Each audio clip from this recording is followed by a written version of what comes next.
to another episode of Anderson Ad Break. Today, I'm your host, Carson, usually seen behind the camera, managing all the equipment, but today we have Sam and Maddie and Abby behind managing all the equipment. Today, we're here for a special episode with our agency owner, Ted Anderson, and our very special guest, Jason Carney, Executive Director and CEO of the Phoenix Film Festival. Volunteering has always been a really important part of our agency life here at Anderson, and I have been volunteering with the Phoenix Film Festival for many years now. I think 5 years, since 2019. Oh, that's 6 now.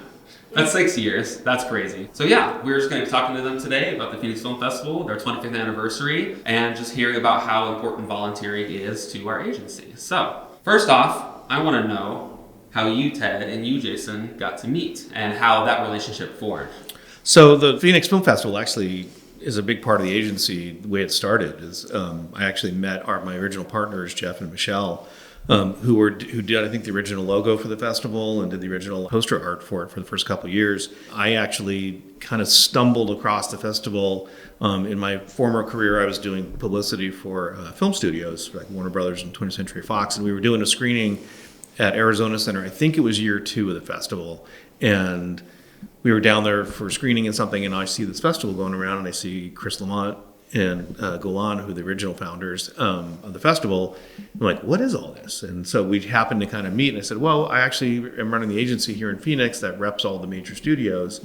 And so it just kind of just worked out almost serendipitously of I got to know Chris and Golan and joined the board pretty quickly after that, and then connected the festival with all of our studio clients, and it was kind of there. Jason, I think, joined year 3? Yeah, it was like a volunteer for the first few years, and 2000, I think we became more in the same hemisphere. But 2005, just as I became the festival director that year, and so I was interacting more with the board of directors, and then I had been working with Jeff. Yeah, 20 years. Michelle, yeah. 20 years, yeah. We just hit 20 years of the agency, and so this is kind of a fun episode for us to talk about kind of where the agency started, and also one of our first clients, because we worked on the festival branding for the first 10 years of the agency, and so it's been a lot of fun. It's quite the journey. Yeah, it was really great. It was really there was a level of excitement in 2000 because it was right around the festival when you guys announced the new agency, and so it was kind of cool to see those two worlds coming together at the festival, which just kind of continues to happen. Still does, definitely. Yeah, I know you have a background in film as well, Ted, and a background in history in your career of working with these film studios and stuff. So why is supporting the local film community so important to you, and generally supporting the arts for Anderson? I mean, it's a passion of mine. I've been in Phoenix for 10 years at that point, and I worked a couple Sundance film festivals helping the studios out up there, and it was why doesn't Phoenix have a festival like this? Having a kind of a robust, thriving film community here in Phoenix, it's really, I give the film festival a lot of credit in really advancing a lot of the film industry here in town, especially at ASU, things like that are there. It's just, I think it's important. I mean, I think the arts community in town, the proximity to LA and the production community that's here, which I learned as we got into commercial production. There's a lot of crossover with the people that are making independent films here, and then also shoot on commercial shoots and things like that. So I think it's really important. It's a great way to see movies you'll never see at almost anywhere else. The film festival predates streaming, so back then there was really no way to see a lot of these films rather than going to a festival. Now obviously you can see a lot of things on streaming channels and things like that, but it was a different world back then, where it was the studios would put out 5 or 6 major films a week, and all these small little low budget films back then just never really had a way to get out. And festivals like Phoenix, it was really one of the kind of groundbreaking festivals, I think, going back that long, of exposing those kinds of films to people. I mean, that's one of the things I like the most about the festival, is being able to see dozens and dozens of movies that don't have these wide releases in theaters, and I'm able to actually get these different experiences from these new stories and new characters that I would never even know of if it wasn't for the festival and all the great work that they do too. For you, Jason, same question. Why were you originally getting involved with the festival, and what drove you to support the arts and support the movie community growing in the valley? Well, it goes way back high school when I was in theater I graduated high school because of theater. Fortunately, like my theater teachers, I think like back then it took 20 credits to graduate, and 7 of them were from the theater department in high school. And so I had that going in, and right after high school, I went into like healthcare administration and management. From there, my friends started a community theater company. And so I was really involved in that, kind of, producing shows, acting. And then in 2001, the festival started, and Greg Hall, who was a roommate with Chris Lamont, Greg Hall, we and I went to high school together. And so he's like, hey, you want to come help out with this film festival first year? And I had no idea what a festival was, film festival. I was just like, okay. And, it was the first year, and it was a little kind of chaotic, and people were just jumping in and taking roles. And Greg and I ran the theater operations. And then from there, I just kind of grew into the role and just kept adding responsibilities. And in 2005 is when I became the festival director, and later that year the executive director, and it became my full-time gig. But it's it's about bringing people together. Like you talk about films that can stream and films that are going to see in theaters, but having filmmakers at the festival is really what makes a difference, and the sense of community that goes on, because the people that are there, they're just there because they love film and they want to talk about film. They want to talk about it with each other. They want to be like hanging out with filmmakers, and that's what the filmmakers love. They just love to hear feedback, instant feedback about their films, and to talk about, the art of film with other filmmakers. And so it's great because it's 11 days community that's created, all in one location, and everybody, so many collaborations and friendships come out of that. Yeah. So many of the films, really any festival, so many of the films are really true passion projects for the filmmakers. Sure, they'd all love to make sell it to a studio and make a ton of money, but most of them are pretty realistic. But it's been a passion of theirs for probably a couple of years of their lives that they've devoted to getting this film done and things like that. And so that week when it comes together, these filmmakers are there talking about what it went through, what it means to them, some of the story things like that, some of the production challenges they might have had. But I think it's really kind of a special environment where you get to see and talk to filmmakers one-on-one like that. Yeah. It's like a bubble. There's this festival bubble, and like filmmakers, majority of them have like day jobs. Nobody talks about any of that at the festival. Everybody's talking about their film experience and all those things. And you talk about commercials. There's a filmmaker I know of who does commercial work. He does $200,000 Nike spots, and then he makes a short film for $50,000 because that's what his passion is. And he's great, and he does great commercial shoots, but he's also a really great short filmmaker. It's a Ben Tedesco. Oh yes, yeah. I actually just hosted events this year at the festival with Ben Tedesco. A really, really awesome, insightful discussion about mental health and how it's portrayed on screen. He had an incredible short film called Obits that we screened for an audience, and then had a discussion afterwards, and it went really, really well. You wouldn't have that experience anywhere else, on a festival. Nowhere else an event going to build something around a 20-minute short and then create an hour 15 program about mental health and portraying it on screen. And that's what a festival is all about. Yeah, that's what I love so much about all of the years I volunteered, is being able to meet all these filmmakers, like you mentioned, and being able to hear them after all of these screenings talk about their movies and talk about the fact that they have day jobs and the fact that they, pretty much made this movie on the side almost. You're like, oh, I was able to find the money and shoot this over the course of 3 months on a couple weekends. Just hearing their stories is so personal, and especially in just a normal size theater at Harkins is so awesome to be able to hear that from them. And even short filmmakers, we program short film blocks of we have horror shorts, sci-fi shorts, Arizona shorts, all kinds of different genres, and on top of LGBTQ shorts, Native American shorts, so many different programs for the community to expand into these different diverse genres. And even short filmmakers, they might make a 10-minute short film that they show up, and you can hear them talk about it afterwards. You sit through a block and you watch 7 or 8 short films, but then you hear the directors talk afterwards, and it's oh, this is awesome. They cared enough to come all the way out here and watch their film along with a bunch of other ones, and then talk about it afterwards. And the people that stayed for the Q&As in the audience are that's invaluable. The shorts are my favorite part of any festival. It's one thing to go to a movie that's an hour and a half, 2 hours long.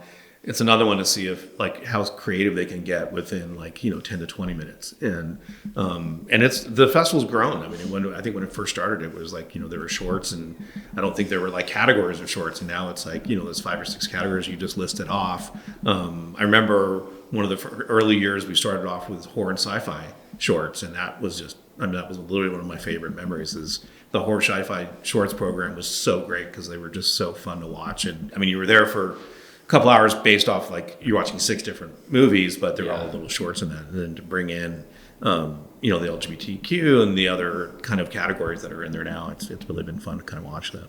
23 different shorts programs this year. Wow, new record for us. So, but there's just so many categories and there's so many good, films that come in. It's just hard not to create all these subcategories and build something cool. I mean, looking back at like the last 20, 25 years of the festival and seeing what's happened in technology and filmmaking things that has made it so much more accessible than it was back then. Because back then you were shooting on film and you might have been shooting on 8mm or 16mm. No one had money for 35, but it was like that was a lot more expensive because you had to develop the film and you weren't able to do it. And then with digital cameras coming into play now and everything just shifting to digital, you look at the kind of diversity of the films that are presented at the festival. A lot of those probably wouldn't have been made back in the day because they just wouldn't have been able to afford it. Yeah. Yeah, there used to be, when we'd watch films back 20 years ago, we'd watch a film and you could tell like right away this film is not technically competent. There's no production values. There's just not like, no matter how great the story is, it's not going to save the film.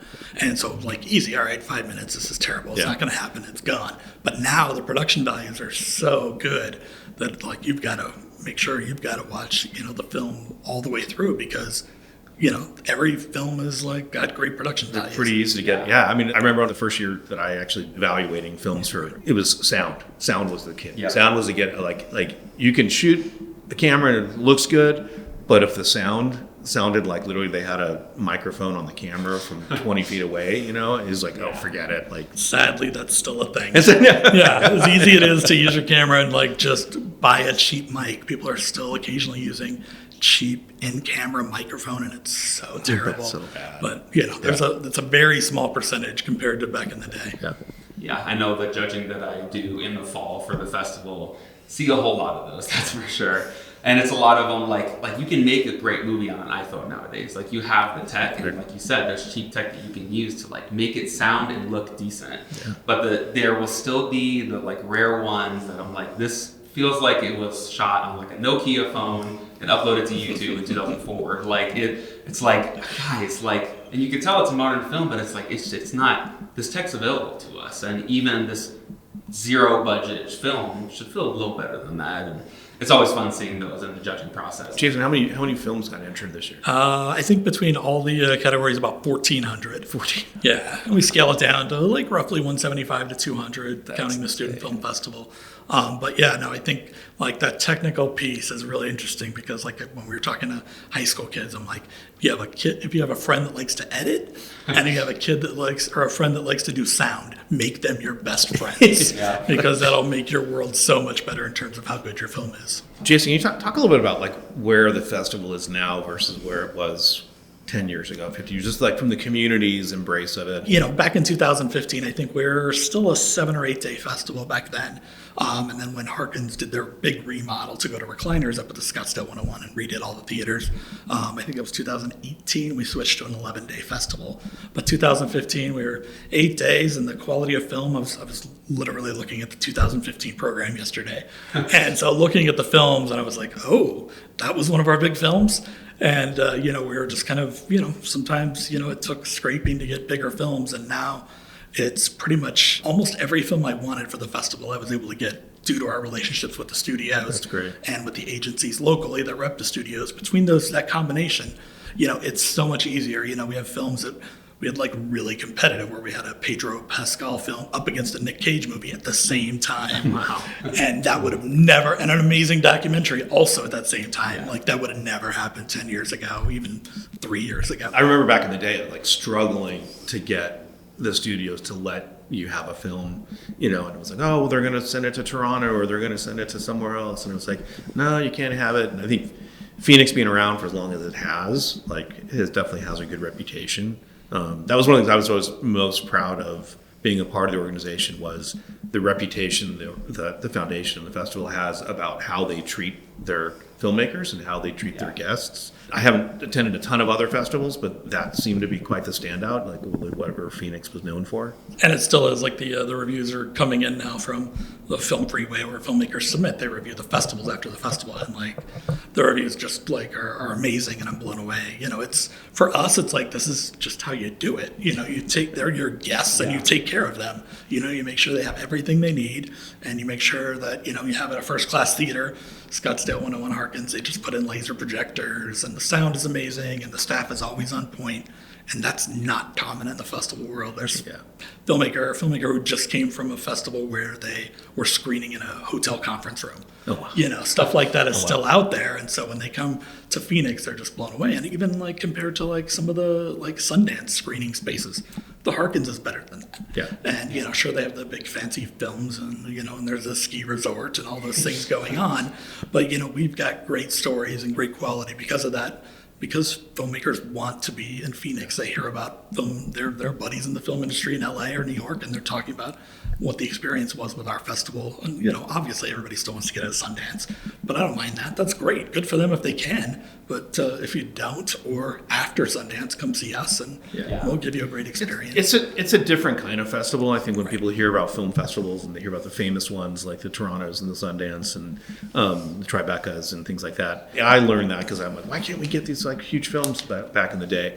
And you realize that those are actually, they call them market festivals, where filmmakers are actually bringing their film to sell them to people that will distribute them. Phoenix isn't like that. We're more about kind of showing these awesome films to people in the public and giving them great exposure. Hopefully they win something here, and that might actually leapfrog them into something in one of the big market festivals. But we don't typically get the sexualized videotapes that got discovered at Sundance. Like that. That hasn't happened. We've definitely had filmmakers that have gone on to bigger festivals, but it's a different kind of thing where if you go to Sundance, you're seeing all these like huge films with big actors and talent that's there working it because they probably have a vested interest in it, and then trying to get it sold or bought by one of the big distributors. It's a different kind of festival. Cool. I love how much like our festival is filmmaker driven. And I know you said it over and over again, and it's truly like the best kind of community that I felt at the festival. Just being able to talk to the filmmakers about everything, every stage of production is just so awesome. And seeing the filmmakers communicate with each other after screenings and at the parties that we have and at the events is just like incredible. And like you said, showing these films out to the public, to like whether it's word of mouth to get people to go see the movies, or if it is a leapfrogging effect into like a studio picking it up or distributing it like more widely.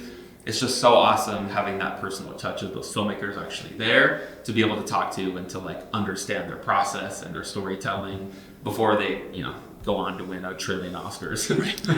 and we had that like with Coda won Best Picture, and we had Troy Kotsur was there and he won the Oscar. And by the way, he was just hanging out at the film festival like for a week this year. He and his wife were there, and they were just watching movies, and they're delightful and they're great people, and so it was great to have them as part of the festival. And she had never been to a festival that much. Like, of course, they've been to Sundance, they've been to other big festivals, but usually it was just to support like a film that Troy made and things like that. And they were in and out, and that was it. And getting to be part of a festival is a big deal. And I think we're going to see more engagement from them and other people in town that get that. And like using the bigger films, the studio films, as like kind of the bait to draw people in has always been a success. You come and see the big film, and then you stick around and see some of these smaller films. You catch the fever. Next thing you know, you're buying a festival pass every year. It's a really common story. And, and part of it is the audience. We get these studio films because we have an audience. They know that we're going to pack the house.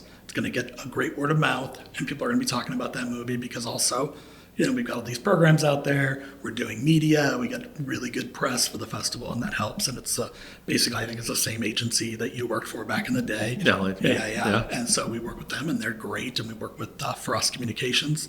And so between that and our relationships with people like A24, just get us those really good films. So speaking of all these different kinds of movies that we get and stuff, what what are all the different kinds of film programs that we have at the festival, and what are the different like shorts, and on top of like other events that we have, what all does the Phoenix Film Festival have to offer? There's so many things. Well, we have our, obviously we have our U.S. feature category, which is kind of our headliners. There's 8 narratives and 4 docs. It's been kind of, back in the day, I think it was like 8 films, but we've expanded it to 12. And those are films that we bring in. We bring in the filmmakers, put them up, and there's guaranteed we're going to have these 12 filmmakers here, and they make up second weekend. But we also have the World Cinema Features, which are international films, and programmed by Slobodan, who's been with us since the day one, and he'll be here until he dies, I'm sure. And he loves his international cinema, and he's great. But we also have, our Community Spotlight program, which is fairly new, which is films directed by African American, Latinx, Asian American, Native American, and LGBTQ filmmakers. And so those are both shorts and features. Their voices are unheard in a lot of situations, and we've committed to that, and we've been doing it since 2018, and we continue to grow it, and the profile just grows up. We're seeing sold out screenings in those categories where people were like unsure of them, and now these categories of films are great. We also have like live action shorts, animated documentary shorts. We now have experimental shorts. And, I think we'll start to consider dipping our toes into like music video shorts next year. What's an experimental short? Just trying new techniques, something odd. There's not a linear story, off the wall, it's just random things. It's the kind of films that I really hate. It's like a modern art. Right, yeah. It's kind of like that. Abstract. It's like Picasso of film. Yeah. But there's an audience for it. We get great crowds, and there's films out there. And so giving them an opportunity, that's the one thing, that I say is there's going to be films in this festival that I don't like, but that doesn't mean they're not good. Yeah. There's a lot of good films, and that's why we have, I think, 12 or 13 different program directors, all very different people. And you end up with this crazy variety of films, and I think that works in our favor.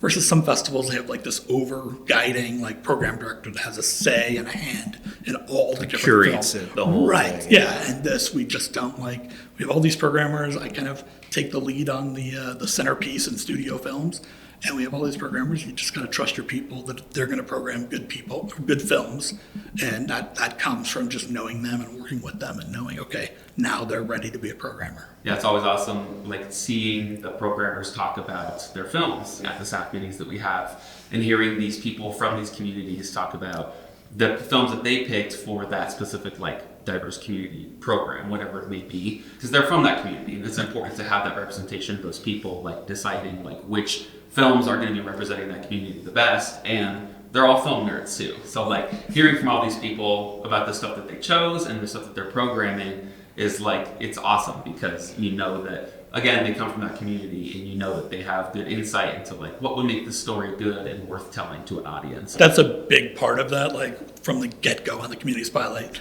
We weren't going to have 50-year-old white Jason picking the African-American shorts. It was important that the people that selected the films, you gave them a sense of pride and a sense of community doing that, and they had a better eye for what's important in the communities. That's great. Do those kinds of special categories end up being driven by a staff person who has a passion for it, or do you start seeing trends of entries coming in where, wow, there's all these kind of films coming in a similar kind of genre, basically? Yeah, a little bit of that, where we just kind of built it as a kind of a demand, and we had the entries, and 2020, there was a lot of hatred going on towards the Asian American community, and I was well, we're going to do something, we're going to do what we can, and we created the Asian American Pacific Islander shorts as a result of that, and we had some really good films that we went out and found, because it was a little tiny window where we had to promote those, and we just went out and found films and made sure, those films were great. And, since then, last year,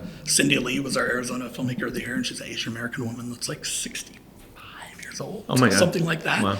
She had just entered filmmaking, but she did such a great job, and you see that, and I think we're getting so much better representation from films because of that. Those categories continue to grow in entries, and the quality gets better, and it's just, I'm super proud of those groups of films. That's kind of what you were saying, Carson, about like just how easy it is to shoot a film on your phone or whatever. Yeah. Not that it's like a full production, but like, you can actually tell a story. I remember when like the horror and sci-fi started, it was like because there was this wave of entries coming in on horror shorts, and it was like, this could be its own category. This could be its own festival at one point. And Right. so, yeah. And now it runs concurrently with the same Phoenix thing. Film Festival because it gives those filmmakers, horror and sci-fi filmmakers, a stage is part of the Phoenix Film Festival that they don't get in but like a few handful of festivals. Yeah. Well, on top of all the movies that I know I go see at the festival every year, and my eyes are burnt out over the last 11 days already, what are other like events that the Phoenix Film Festival hosts and like other things that they do to like get the film community together? I think that, we do panel discussions, which are free to the public. We do 8 different panels in the theater. People can just come in on Friday before the weekend and get tickets. They're going to have a ticket to reserve their spot. But then we use the filmmakers that we bring in from around the country and around the world to participate in those panels pretty much exclusively. Sometimes we'll need to grab some local folks to fill some holes, but primarily we're taking advantage of, we've flown these people here, let's put them on panels, let's put them to work, and they're so happy to do it. And I think that's another way for them to engage with each other and also the audiences. And there's a lot of like, oh, come talk to me after the film or after the panel and stuff. A lot of discussions going on in the theater lobby because of that. We have parties, our opening night party. It's always a big film that's coming out. Last year it was Sing Sing, and this year was The Ballad of Wallace Island. 2 very different films, but you had like one potential Oscar nominee film, and then you had this film that's just charming and delightful and a great way to open the festival. But we have a big cocktail party before. We have, anywhere between 6 to 12 restaurants that participate. And it's a really great night. And, we show the big film, and that's it that night. And then Friday night's party is the industry night party, which is the local film community, like the biggest networking event of the year for the state of Arizona, where who's anybody in the film world is there, and there's booths, and, it's a great networking night. And then our Saturday night party, which has been evolving, is, under the theme of film prom, where people dress up, the place is decorated for prom, and it varies from year to year, the participation in that. But parties are great, another way to like get new people to the festival, and also for people that are there to have a good time and network some more.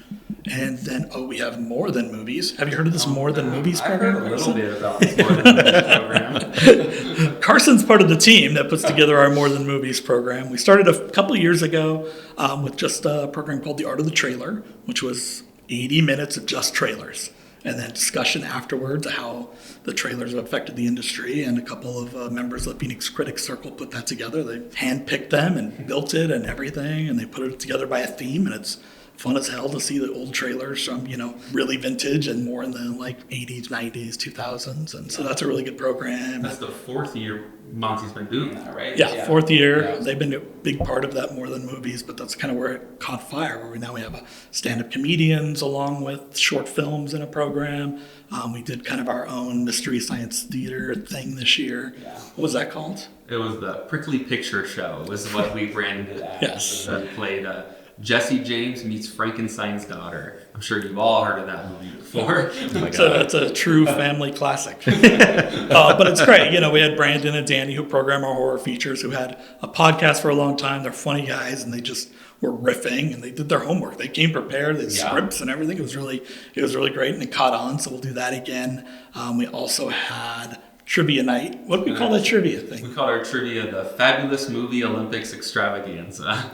And we had local drag queen extraordinaire, Barbara Seville. She was the host, and along with great trivia, she did a little bit of roasting, which is always an important part of trivia night. And it was a big hit, so we'll bring that back again. And so, continuing to like use these More Than Movies platforms to promote like more diverse performers and things like that, making sure like our comedians were diverse. They weren't just like 40-year-old white guy comedians, trying to have women and other representation part of that. And, it gives us an opportunity to do that and have really cool, fun stuff going on. Yeah. There's a couple others, like we did like an extended workshop on cinematography. So a lot of good stuff. So we'll continue to do that as part of the festival because it gets more people in that are not necessarily going to see an independent film, but they want to come down and check out this cool stuff. And ideally they'll get hooked, or maybe not, but these are all like programs that are film adjacent. And so it's showing how film can be versatile and working into other communities and events. Yeah, really fun to be able to work on these programs too in order to like make a fun time for people in the festival too. You know, if we have people that are seeing 50 or 60 movies throughout the 11 days, they might want to take a little bit of an eye break in between and they say like, oh, this is a cool program that's playing right now, and just offering those like different experiences for them is such a fun part of the overall festival experience. And it's been really fun being able to brainstorm some ideas and pull these off, and hopefully they're turning out well because I've had a lot of fun with them. Yeah, they were all great, really successful this year. So I look forward to seeing what we come up with next year on those. And then we have the Arizona Student Film Festival that happens on second Saturday of the festival. Saturday morning, it's high school films exclusively from Arizona students, and the winner gets a $1,000 scholarship to whatever school they want to use it at. And so that's a cool little program that we've been doing since 2006-ish. And so I'm really happy, about 7 or 8 years ago to have a scholarship portion as the prize. Yeah. In addition to the shiny trophy. Well, Jason, do you want to talk a little bit about the Platoon reunion that we had this year at the festival and how awesome it was to be able to host like Oscar-winning filmmakers like this, and your experience like hosting people like that in the past? I think it's it's with Oliver Stone. He's so prestigious. Like, he's won 3 Oscars, been nominated 9 times, and it's a whole different stratosphere. It's great to have. We had all these guests over the years, and even like people like Kevin Bacon, Lawrence Fishburne, they're great. But Oliver Stone is prestige, and he was so great. But it was an opportunity for us to tie people that worked on the film, cast members and crew, together, and we had like a family dinner for them. So they, there were about 25 of them that were just hanging out and getting. Some of them hadn't seen each other, and there was like this thing. Oliver got there first at the dinner, and he was just kind of standing there. It was like almost like a reception line. Everybody was coming up to greet the king, and it was great. He had like some people he was trying to guess because he hadn't seen him in like for like the woman that played the little girl in The Village. Oh my God. Yeah, she was there. Wow. And so like that was a big moment, and him trying to like piece that together. And he's like, oh my God, I was so excited. Wow. And it was funny during the dinner. He's like, he calls me over and he's like, what format is this playing in? Like, you just couldn't take that out of him. And he's like, and I'm like, oh, it's going to be DCP. I think it's a 4K. And he's like, oh, well, I'm doing a new 4K and it's not that one. So, but it'll be good. It was like, he's still working on this film from 39, 40 years ago. 40 years ago, right? Yeah. But he's just like, he wants to get the color right with the new technology. And so that's kind of cool. And, but that kind of came together as a relationship thing. It was the wife of a guy, that City of Phoenix police officer that did security for us. She remembered our festival when he's retired. He hadn't done it for probably 10 years. But her cousin worked on Platoon, and he was the guy trying to put this reunion together. And she's like, oh, you should do it in Phoenix. Because he mentioned he didn't want to do it on a coast. They wanted to kind of get somewhere a little away from, the Hollywood area in New York. And so he reached out and, way back in August. And it just like steamrolled and just kept getting closer. I was like, all right, I think this is real. And then when finally I was talking to Oliver Stone's assistant, I was like, okay, this is legitimate. And so it involved like guys from the film calling him and saying, hey, we want you to do this. We want to celebrate you. We want to celebrate the film. We want to get together. Because, he's 79, almost 80 years old, and how many opportunities are they going to have to do it again? And they're not any younger, and so having like guys like Keith David, such a veteran character actor and such a good guy, he was just humbled to be there and be part of it. He was really emotional along with other folks. And so it was kind of like that dinner felt like we were doing something for the film community. It wasn't like for us.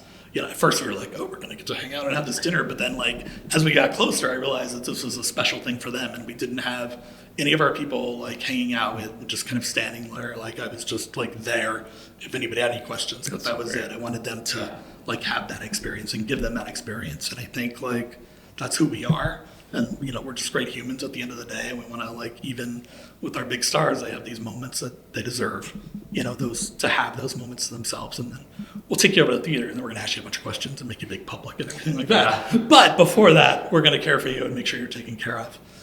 And it just worked out great, showing, it was like Oliver Stone's watching Platoon at our festival. That's so cool. That's so cool. Would have never thought of that. I love that movie so much. And I really love Wall Street as well, those 2 films. And man, his 10-year run with like The Doors, JFK, those 2 films and so many more it's insane if you look at that 10-year. I can't imagine Yeah. being that successful in a decade. Yeah, and a weird timely event too, having Oliver Stone there, who also directed The Doors, and Val Kilmer just passed away last week, and a lot of things happening in the film community at once that I feel like just ties everything together so well. It just kind of shows the kind of experience you'll have at a festival where it's like just things that you don't even expect to happen, and all of a sudden like, oh, you've got Oliver Stone there at a time when something else topical newsy happens. It's like, wow, this is amazing to be able to actually ask him questions about something.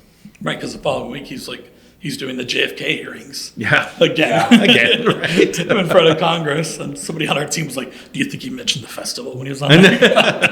Like, I don't know, but like it was funny because we also showed this movie from 20 years ago called Champion, a documentary about Danny Trejo, which Val Kilmer is in quite a bit, and so as a kind of a tribute, they started fundraising towards supporting that film as part of the Audience Award, because we do like a donor $1 one vote, and they ended up winning the showcase version of the Audience Award in the name of Val Kilmer. Like his daughter, they have a great relationship still with his daughter, and it was really cool. It was really timely, and it was great. And then now that money goes towards our summer camps. That's awesome. Yeah, it's so great. Speaking of movies from 20 years ago, we'll bring it back for the festival's 25th anniversary. What were some of the like throwback movies, the throwback events that we had to kind of like celebrate 25 years of the festival? We brought back a thing. We did the book, the coffee table book with all of our posters over the last 25 years. We're kind of known for that with Camera Head. That started actually, Jeff Moss he developed the Camera Head concept. He didn't invent putting a camera on a guy's head, but he came up with using it in the festival world for us. And we brought back some merch, like the shirt you wore was, I think, 2019, I think. And so we brought that back, and we did a couple of the Jurassic Park shirts that we did. And we blew through those things. We did 2 orders during the festival. We ordered more during the festival. And, and then we had that Champion film about Danny Trejo. And we did this really great thing called Gen XX Short Showcase, which are short films exclusively from Gen X women. There's a group in like LA that started, and they have all these members that are like, and they flourish. It's hard thinking about when they were trying to come up and be a filmmaker, and now they're, the Gen X generation. And so we did a whole shorts, and we did a panel from them. And then Jill Dagnenica, she won several awards with her film Life Inside Out in 2013. And so we showed that film while we had her in town, so she was there. And that film has actress Maggie Baird in it, but also has the musician, songwriter Phineas is in it. Yeah. Like Maggie Baird is his mom, and she's also Billie Eilish's mom. And so that relationship is still really great between the director and that family. Wow. Yeah. And then we had another film called Love Danielle, which was in the competition and was produced by Mark Stolaroff, who made our Best Picture in 2013, The House that Jack Built. So we showed that one and did a Q&A, and he was our producer on that one. The director, who's had 3 films in our festival, had never been to the festival before with any of those films, and so he came to be part of the retro House that Jack Built screening. So it's kind of fun to see, meet new people that we've been dealing with for, 20 years or whatever like that. But it was cool to show those films, and having a filmmaker there was a big deal. But having an intern like you're not unusual. We have a lot of interns that are part of like our leadership staff now and programming staff. It's really cool. It's like I love seeing that, and people that are like invested and love what we do, like want to join the team and give their time. And so like I'm so appreciative of you and the other folks and people that are on the More Than Movies, like you and Steph. Steph was her like first year as staff, and Jessica, who's been with us a long time, trying something new. And there's so many stories like that on our like leadership team. We have 65 to 70 people as part of our leadership and programming team. They're all volunteers giving us hundreds of hours. And that's part of this community that builds, because our volunteers are so invested and love what we do that, that they're working, how they work with filmmakers and audience members is next level. Yeah. Getting to know everybody on staff is just so amazing, and knowing that, we are such a diverse group of people. No matter who is working on staff at the festival, like we all are there for one mission, and that's to like serve the greater film community in Phoenix, and to make sure that we support the love of film, and that we're pursuing keeping these filmmakers like active in the community too. And just, it's so important and so amazing being around people and working with people that share that same value as myself, and being able to just like we love film. We're a bunch of film nerds, and we love to see new awesome stories from new awesome filmmakers. And working with these people to put on this festival is just like a time of my life every year. But I think and it also goes back to people on our board that are still like engaged. Like Ted Anderson was on the board 20 years ago, and he's still like came on as a sponsor, and he's still like always active, like reaching out, like, hey, what do you think about this, or and like you came on board to work with Ted. Even looking at the board now and the advisory board, things like that, like a lot of people have been around for a long time. I mean, it's something when it gets in your blood, it's something you're passionate about, and you just and you want to see it succeed, and you want to say, hey, I was part of that, or it's just fun. It's just a fun thing that people learn because not a lot of people know about film festival. A lot of people, they go to movies maybe, but the thought of going to spending 2 or 3 days in a theater watching all different kinds of films, not that many people go. So the more people can learn about it, the better it's going to be for the community. Yeah. And there are people that just come to the festival. That's the only time. Yeah. Like I have a patient that never goes to the movies except for the festival because it's a different kind of audience and a different experience. But like when he came to the festival, he's like, oh, this is like a theater audience. Everybody's respectful. Yeah. Nobody's talking during the movies. It's just good quality cinema, great stories. Yeah. And so he comes every year now. I do want to give a little bit of a shout out to Harkins. I think Harkins the festival wouldn't be what it is without Harkins. And it was one of the things when I met Chris and go on about the film festival was like, hey, Arizona Center was not a highlight of a theater, and it was owned by AMC, which is in Kansas City, and they didn't really care, and it was just more like a rental. But like Harkins was a client of ours, and we were able to kind of connect the dots, and it was like they've really embraced it and they've really helped it, and it's the experience of dedicating half of the whole theater to the festival makes it seem like it's its own little kind of theater complex for the week. And so to kind of call out and thank Harkins for what they've done for the festival is definitely.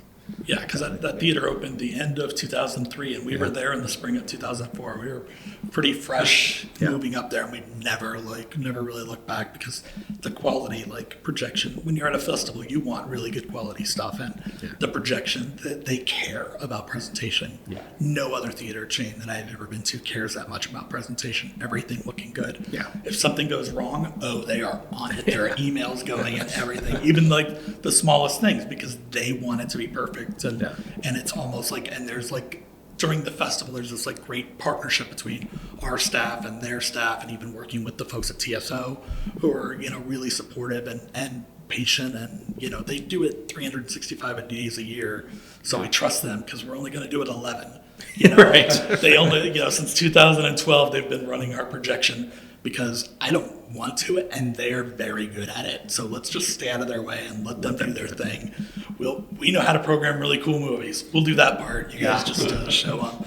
But Dan and like Mr. Powers over there, really good supporters. And then always, no matter who the GM is at that theater, it's always somebody really good leader, really smart, and knows how to work with us really well. I really appreciate you taking time to come out and talk to us about it. All things festival related, and appreciate you taking time as well to talk about the relationship with Anderson and everything. So before we go, is there anything you want to plug or anything you want to tell to the audience? Well, I always want to donate to the Phoenix Film Festival. There we go. Now more than ever, with the recent, there's some executive orders that will prohibit us from receiving some grants that we've received in the past because we're committed to programming diverse films, and we're not dropping that from our mission. We're not dropping that from our program. In fact, we're just going to double down on it, and we'll figure it out because we won't get blackmailed. And so we need those donations to make up for it. But it's a big deal of what we do. That's awesome.